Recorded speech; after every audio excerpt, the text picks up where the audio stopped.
नमस्कार, मैं आपके साथ राजेश कुमार। आप देख रहे हैं जेके 24/7 का सोशल मीडिया प्लेटफॉर्म, जिसमें आज बात वॉर एंड वॉरियर्स की करेंगे। दरअसल भारत का इतिहास शूरवीरता से भरा पड़ा है। कई शूरवीर भारत की मिट्टी में पैदा हुए हैं जिन्होंने जंगों का रुख मोड़ के रख दिया है। दरअसल भारत ने चीन के साथ और पाकिस्तान के साथ कई जंग लड़ी हैं, लेकिन इन जंगों के अंदर कुछ छोटी छोटी लड़ाइयां ऐसी थीं जिन्होंने पूरी जंग का रुख जो था वो बदल के रख दिया था। तो उन जंगों के बारे में आपको जानकारी देंगे और उन शूरवीरों के बारे में आज हम आपको बताएंगे।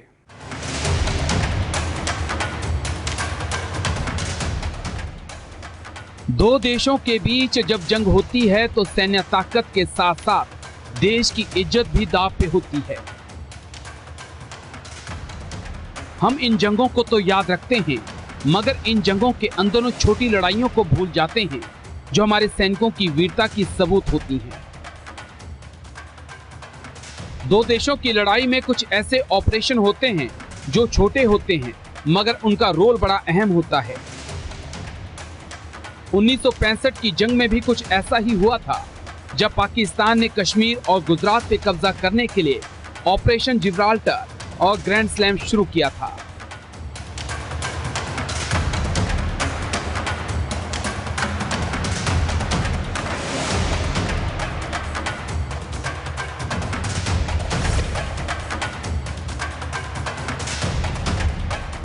द्वितीय महायुद्ध के बाद में और 1965 के बीच में ये सबसे बड़ा टैंक बैटल था। पाकिस्तान के पास 300 टैंक और हिंदुस्तान के पास 165, और वो भी old Centurion non mobile tank करीब करीब।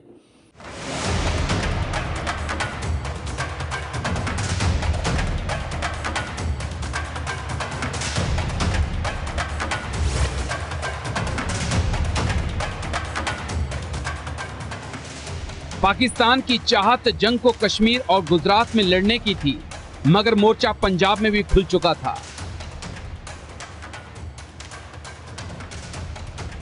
पाकिस्तान का इरादा अमृतसर से दिल्ली पहुंचने का था। पाकिस्तान के राष्ट्रपति को लगा था कि वो वैसा ही होगा जैसा वो सोचेंगे, मगर पाकिस्तान को हर मोर्चे पे हार मिल रही थी। वहीं पंजाब में पाकिस्तान को अमेरिका से मिले पैटर्न टैंकों की हवा वीर अब्दुल हमीद ने निकाल दी थी। पाकिस्तान के कई टैंकों को खाक में मिलाने के बाद वीर अब्दुल हमीद शहीद हो चुके थे, और जैसे ही पाक सेना को इसकी जानकारी मिलती है, वो दिल्ली पहुंचने का सपना फिर से संजोने लगते हैं।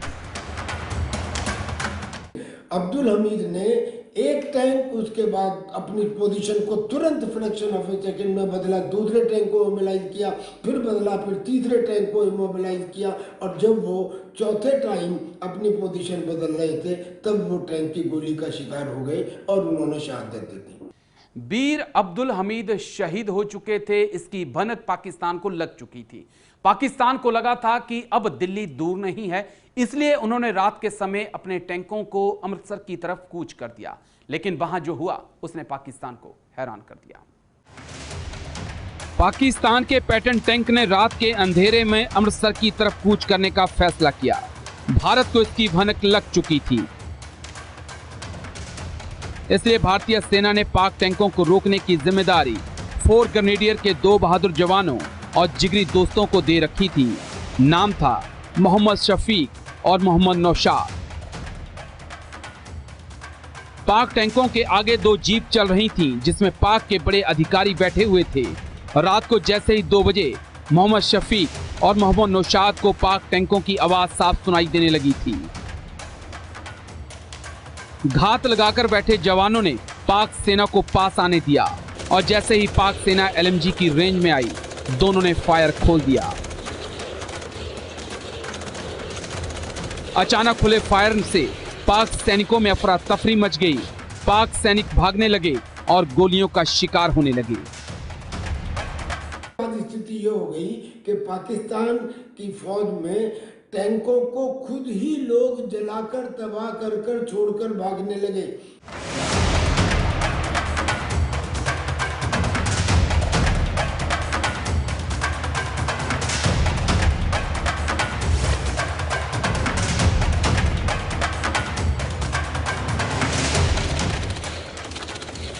शफीक और मोहम्मद नौशाद की फायरिंग में पाकिस्तानी ब्रिगेड के कमांडर AR शमीम और पाकिस्तान के 1st आर्मर्ड डिवीजन के मेजर जनरल नासिर अहमद खान मारे गए। दोनों आला अधिकारियों को मरा देखकर पाकिस्तान सेना के हौसले टूट गए और वो टैंकों और अधिकारियों को छोड़कर भाग निकले। इसके बाद ऑपरेशन के बाद ग्रेनेडियर विंग के जवान शफीक और नौशाद ने पाकिस्तान की अमेरिकी जीप पे कब्जा कर लिया।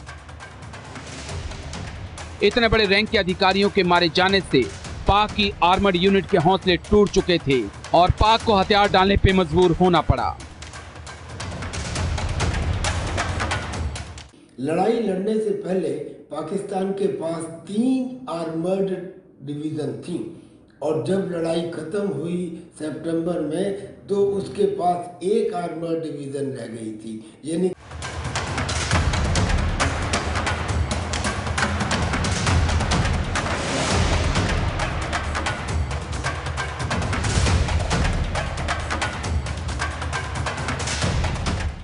भारत के शूरवीरों की गाथाएं बहुत सी हैं। भारत के शूरवीरों ने जंग के मैदान में दुश्मनों के हौसले तोड़ के रख दिए थे। उन सारी गाथाओं को मैं आपके पास लेके आऊंगा और आपको बताऊंगा कैसे इस मिट्टी में वीर और शूरवीर पैदा होते हैं। तो आज मेरे साथ इतना ही। देश और दुनिया की खबरों के लिए बन रही है हमारे साथ।